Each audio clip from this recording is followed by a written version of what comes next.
Silakan. Di nomor 2 itu soalnya pusat membeli persediaan barang dagangan dari supplier sebesar $260.000 dan cabang membeli persediaan dari supplier luar seharga $50.000, keduanya secara kredit.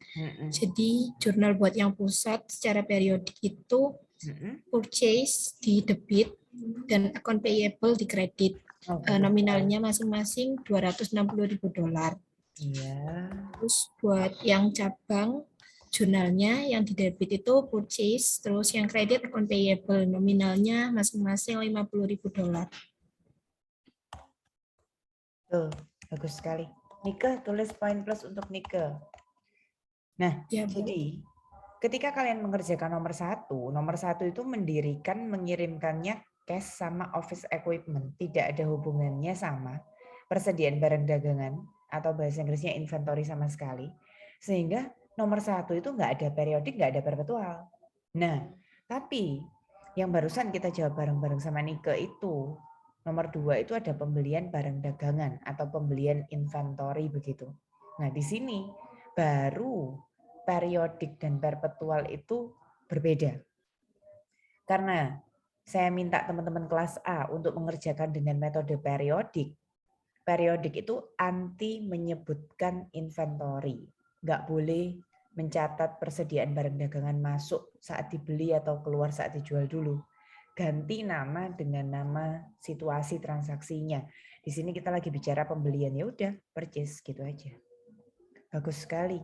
Nah, teman-teman, nanti yang kelas A kerjakan periodik, yang kelas B akan saya kerjakan dengan perpetual. Nah, nanti recordnya akan di-share di kedua kelas masing-masing, jadi kalian punya full complete periodik perpetual ya. Sekilas info saja, sebelum nanti kalian cek recording yang full yang tentang perpetual. Kalau perpetual bedanya apa sih, teman-teman? Coba dijawab bersama-sama.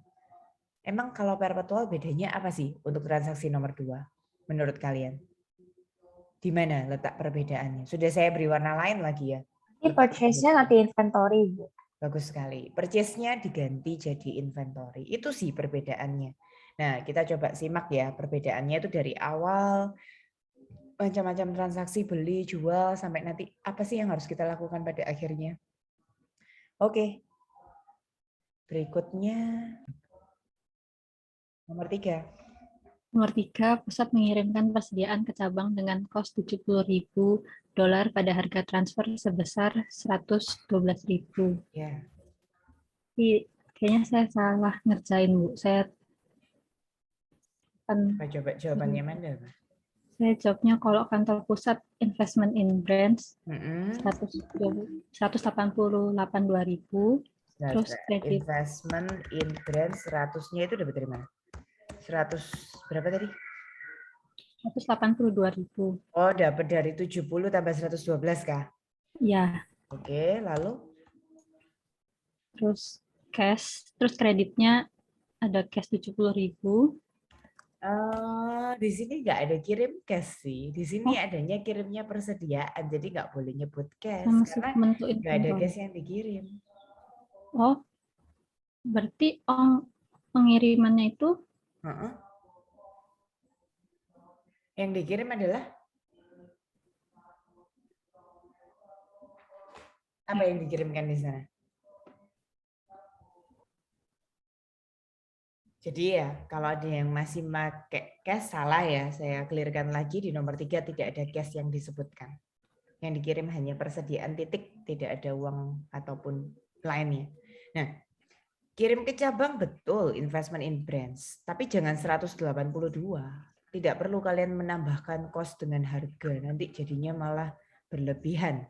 Harga transfer itu sudah include cost, harga pokok dan profit. Jadi harga transfernya dituliskan di sini 112.000.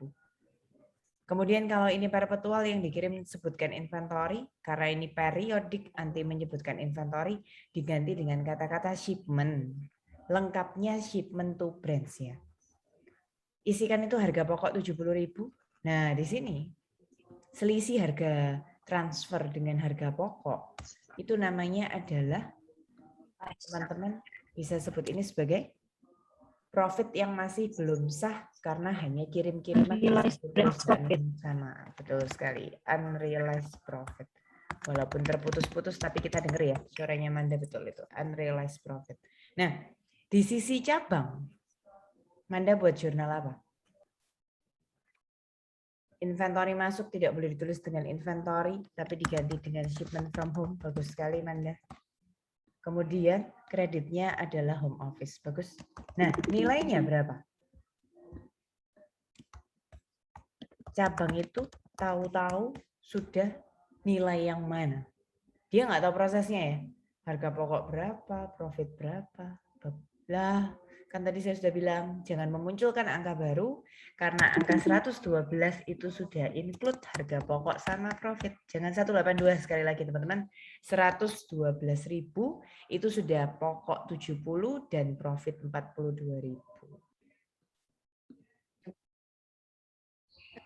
Pusat menjual barang dagangan secara kredit ke pelanggan luar seharga 500.000, kosnya 254.000. Nah, sampai situ dulu aja. Kita buat jurnal pusat menjual kredit. Apa jurnal periodiknya? Nggak usah takut salah, kita benerin bareng-bareng. Oh ya, bentar. Nike, tulisin nama Amanda ya. Habis Nike, terus Amanda ya. Ya, Bu. Oke, terima kasih. Lanjut, Yunika. Account receivable Ya, betul. sama kreditnya sales revenue. Bagus sekali. Sudah cukup atau ada lagi? Untuk penjualan secara kredit. Kayaknya udah sih, Bu. Ya, kalau periodik sudah, teman-teman. Kalau di antara kalian ada yang nulis kan ada COGS-nya, ada inventory keluarnya, itu punyanya perpetual. Sekali lagi periodik tidak boleh menyebutkan inventory dan COGS duluan. Diisi nilai berapa, Yunika? Tetap yang itu, yang harganya, Bu, yang 500.000. Betul sekali. Kalau periodik, kalian tidak memperhatikan harga pokok. Yang dilihat itu harga jual. Oke. Kemudian berikutnya jumlah piutang yang telah dilunasi pelanggan sebesar 480.000. Nah, itu jurnalnya apa? Pelunasan piutang. Kita terima pelunasan piutang dari pelanggan. Ya, kalau ini bingung, Bu. Kalau kita terima pelunasan piutang, kita terima uang tunai. Jadi ada uang cash masuk. Apa kreditnya? Ini jurnal sederhana, tidak ada hubungannya dengan barang dagangan. Kita hanya terima account receivable menjadi uang tunai. Jadi account receivable-nya cair jadi uang. Udah, begini aja. 480.000. Nah, begitu aja. Ulangi lagi langkah yang sama untuk transaksi berikutnya. Cabang menjual? Banknya menjual barang dagangan secara kredit ke pelanggan luar seharga 200.000. Ya. Itu account receivable, sales revenue-nya 200.000. Oke. Kita tidak memperhatikan harga pokok ya. Lalu, sudah bisa sekarang.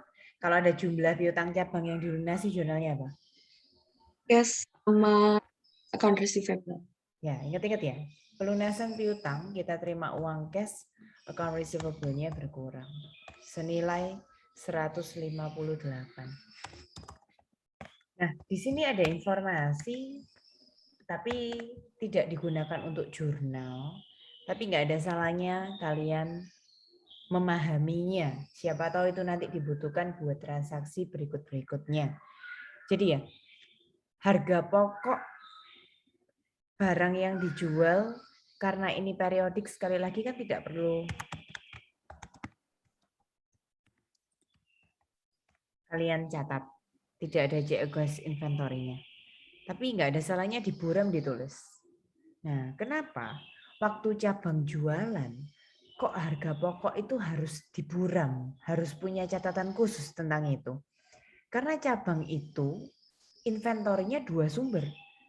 Ada yang dia beli sendiri dari supplier kan, ada yang dia terima kiriman dari pusat. Nah, itu harus selalu diingat-ingat. Jadi waktu dia jual, itu barangnya sendiri apa barangnya pusat? Kenapa harus diingat-ingat? Ya logikanya cabang kan gimana-gimana tunduk sama pusat. Nanti dia harus lapor sama pusat, bendanya yang dikirim dari pusat itu laku berapa, nggak laku berapa. Nah, begitu. Dari harga pokok 128 itu, persediaan yang dibeli dari supplier 38. Beli sendiri dari supplier 38. Berarti yang kiriman dari pusat berapa, teman-teman?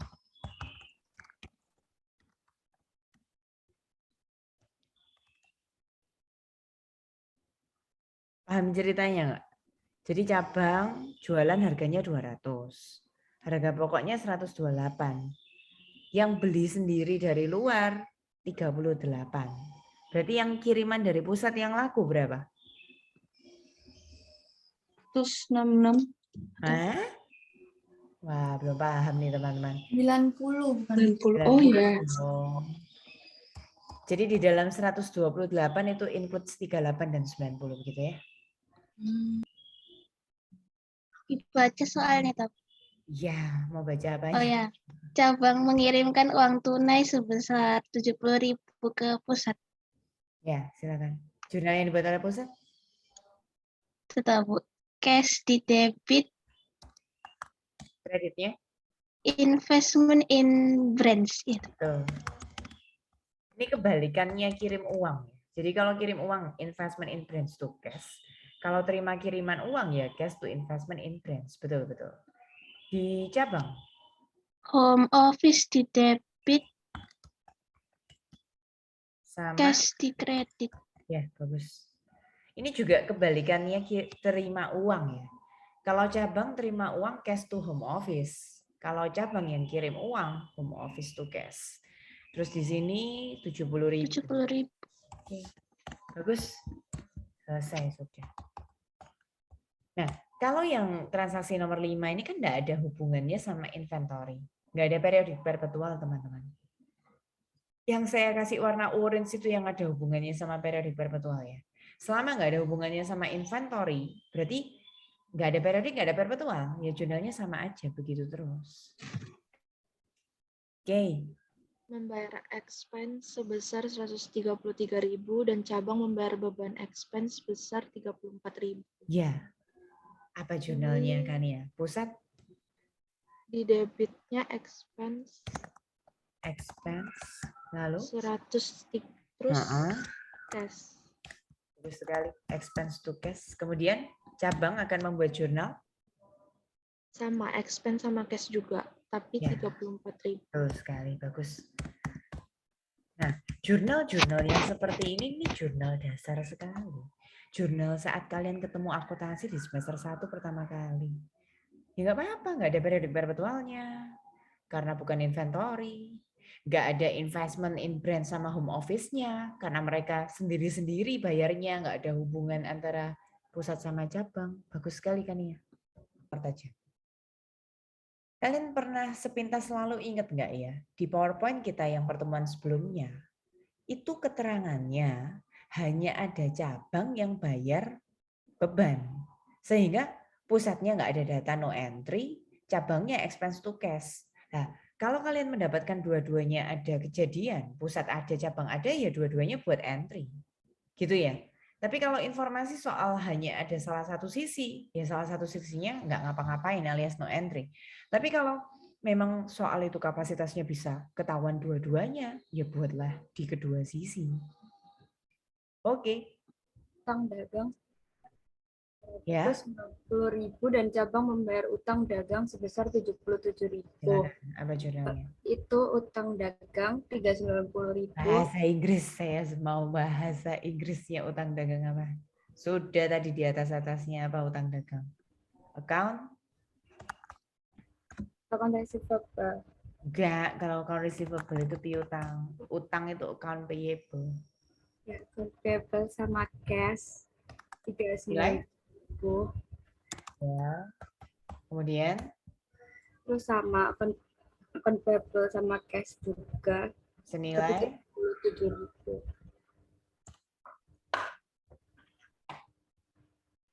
Oke, tunggu. Nah, account payable to cash 77 betul.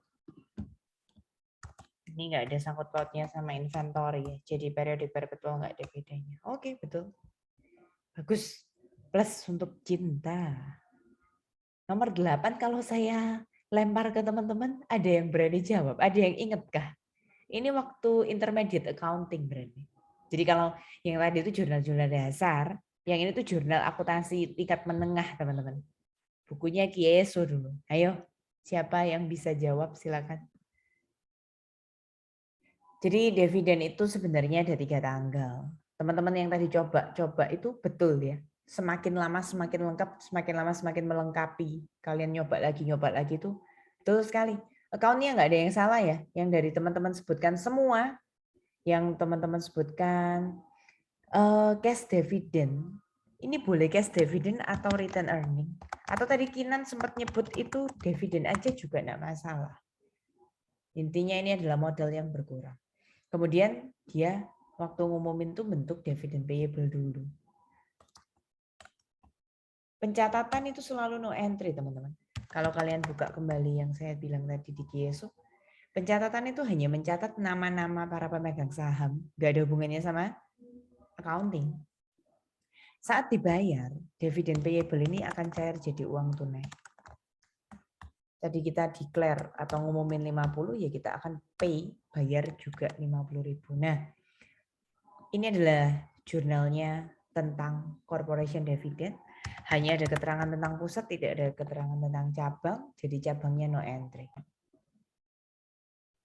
Pada akhir tahun, beban depresiasi pusat sebesar $30.000 dan cabang $6.000.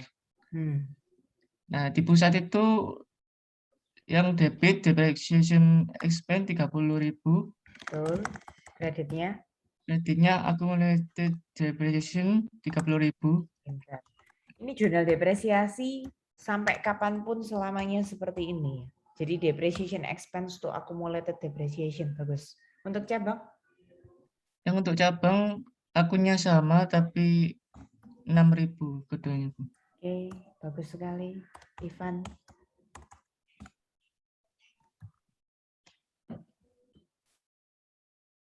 Nomor 10 pada akhir tahun kos persediaan di cabang. Kan ada 2 sumber. Ada yang dia beli sendiri dari supplier itu 12.000. Ada yang terima kiriman dari pusat 22. Karena nomor 10 hanya ada data cabang, maka pusat nggak ada data, nggak bisa buat apa-apa, no entry. Nah berarti nomor 10 tuh hanya membuat jurnal di cabang. Sekali lagi, jurnal ini kalau di PowerPoint yang lalu saya kasih warna kuning. Kenapa warna kuning? Karena ini hanya dibuat jika perusahaan menerapkan metode periodik. Jadi kalau perusahaan menerapkan metode perpetual, nomor 10 no entry. Ini jurnal terkomplitnya perpetual. Sekali lagi, ini terkomplit. Berarti dalam setiap soal nggak mesti komplit. Contoh aja, di soal ini kalian tidak akan menemukan freight in, purchase discount, purchase return nggak ada. Ini saya sisipkan biar ya buat catatan lah. Nah, ngapain sih metode periodik itu? Metode periodik itu tidak pernah mention inventory. Tadi ada yang bilang, iya betul. Tugas kalian pada akhir periode itu mention ilah inventory. Kalau perpetual, di akhir periode no entry, nggak usah buat ini sama sekali. Karena dia sudah rajin mention inventory debit dan inventory kredit. Tapi kalau periodik, dia nggak pernah mention inventory, sehingga pada akhir periode dia harus ngitung berapa inventory dan temennya berapa COGS. Karena waktu jualan, periodik juga nggak pernah mencatat harga pokok atau COGS. Teman-teman, kita pilihin di soal ini yang ada ya. Sekali lagi yang pasti itu inventory. Inventory dari mana? Kalau dari soal ini, kos persediaan di cabang akhir itu 12 sama 22. Dijumlah ya.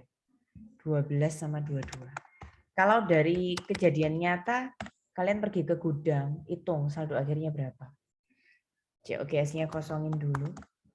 Purchase return discount di soal ini nggak ada. Inventory beginning di soal ini juga nggak dituliskan. Jadi saya asumsikan 0. Purchase ada. Cari purchase dari atas-atasnya. Sudah ketemu pasti. Berapa purchase? 50.000. 50.000 debit. Tujuan kita mengenolkan berarti jadi 50.000 kredit. Terus kemudian shipment from home ada.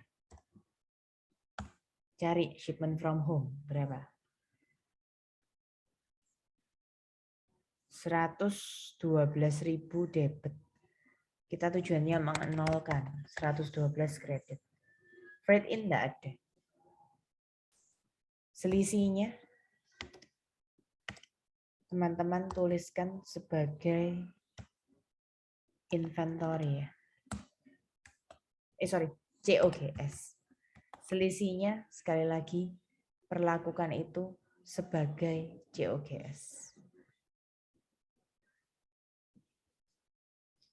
Jurnal ini sekali lagi dibuat ketika metodenya adalah periodik.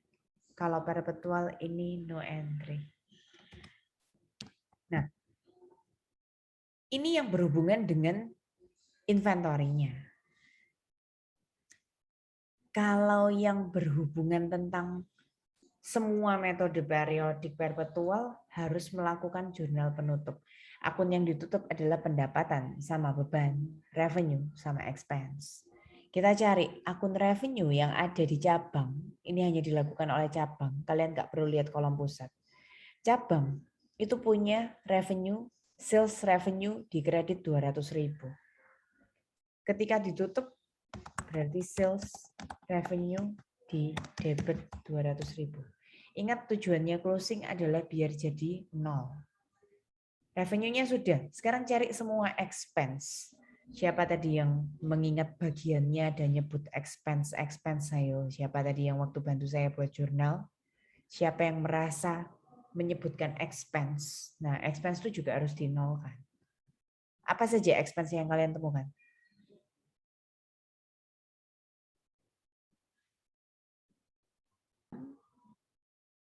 Nomor 6 ada expense, debit 34, dienolkan.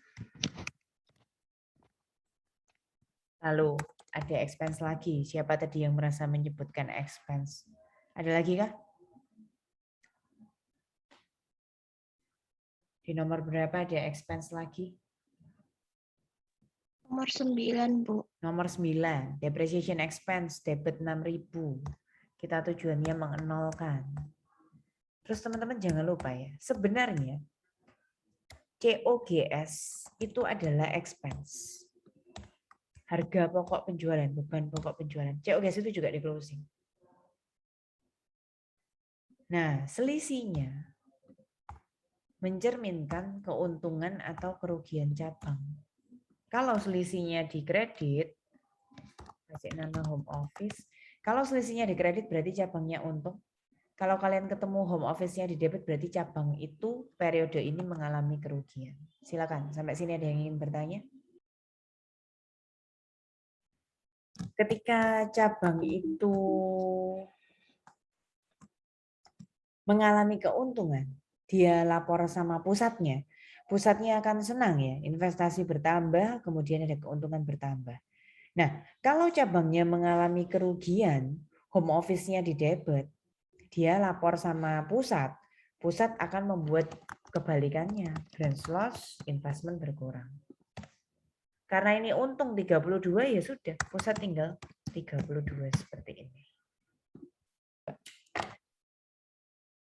Ketika pusat pernah mengambil keuntungan saat mengirim persediaan ke cabang. Jadi persediaannya kalau diingat-ingat tadi yang dibaca oleh Amanda, cost-nya 70, dijual jadi 112. Berarti ada profit yang diambil keuntungannya oleh pusat saat mengirimkan persediaan ke cabang itu 42.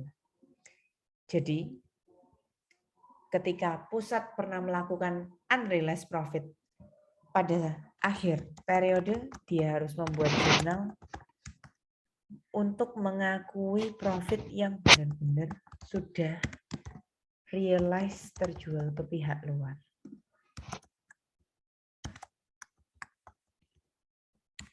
Jadi kalau kalian menemukan pusat yang tidak pernah ada unrealized profit, ya nggak perlu membuat jurnal ini.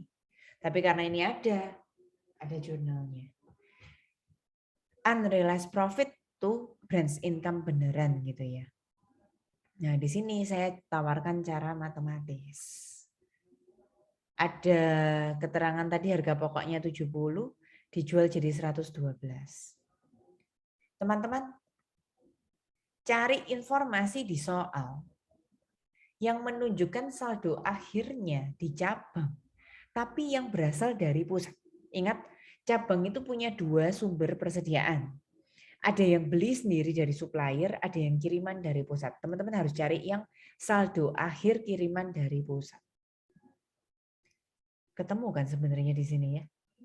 Kos persediaan di cabang yang dari supplier 12, yang kiriman dari pusat 22. Nah, angka 22 itu yang kalian ambil. Ada pertanyaan sampai situ? 22. Terus kita kali silang. Kalau 70 jadi 112, 22 itu aslinya berapa? Dihitung pakai kali silang, ternyata harga aslinya 13.750. Berarti persediaan akhir yang 22 itu harga pokoknya kan 13.750. Selisih profitnya berarti kan 8.250. 22.000 ini adalah stok yang masih belum laku, yang masih ada di gudangnya cabang. Sehingga itu namanya masih unrealized. Tujuan kita nyari yang realized. Dulu unrealized total 42. Sisa yang belum laku hanya 8250. Berarti yang realized 33750. Itu cara berpikir, cara ngitung yang pola pikir pertama. Nyari dari saldo akhir persediaan yang belum laku, yang kiriman dari pusat.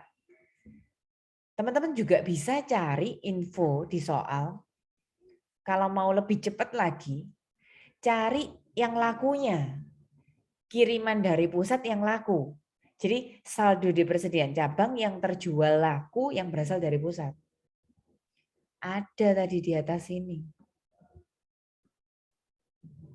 Yang saat laku tadi, kiriman dari pusatnya 90.000 yang laku. Kali silang lagi. 70 jadi 112. 90 aslinya berapa? Oh 56250. Selisihnya 56250 sama 90.000 itu 33750. Karena ini adalah angka yang langsung terjual, berarti ini angka langsung yang realize. Teman-teman bebas mau pilih cara yang mana.